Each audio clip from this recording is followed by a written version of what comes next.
Buenas tardes, regresa la fiesta futbolera. Hoy mi compañero Mauricio Jaramillo estuvo presente en el estadio de los Colorado Rapids en el entrenamiento de la selección mexicana. Adelante Mauricio con todos los detalles de la actualidad del Tri. Muchas gracias, Luis. Así es, me encuentro ahorita aquí en el estadio Dick's Sporting Goods Park, en donde mañana la selección mexicana enfrentará a su similar de Bolivia en un partido amistoso de esta fecha FIFA.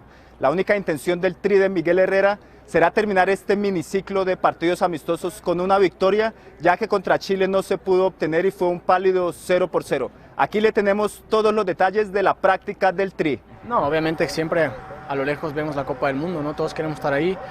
Pero si bien hay torneos muy importantes antes, ¿no? que también nos puede dar muchas cosas. México ya está listo para recibir a Bolivia en la casa de los Colorado Rapids en Denver. El Tri busca su primera victoria en este nuevo proceso con Miguel Herrera y en esta ocasión tendrán frente a una débil selección boliviana. Aunque mañana veremos a un equipo con mayoría de suplentes, este será un duelo vital frente a un equipo suramericano. El estilo sudamericano siempre te va a exigir al máximo.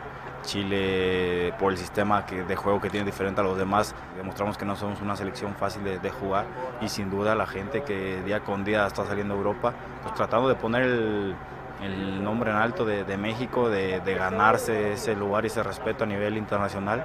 Como siempre que viene la selección mexicana a los Estados Unidos, este ha sido un gran ambiente. Hemos visto muchos medios de comunicación, hinchas y curiosos que se han acercado hasta aquí, hasta este estadio, para ver a sus ídolos. Esperamos que mañana haya un lleno total en la casa de los Colorado Rapids y sobre todo que haya muy buen fútbol.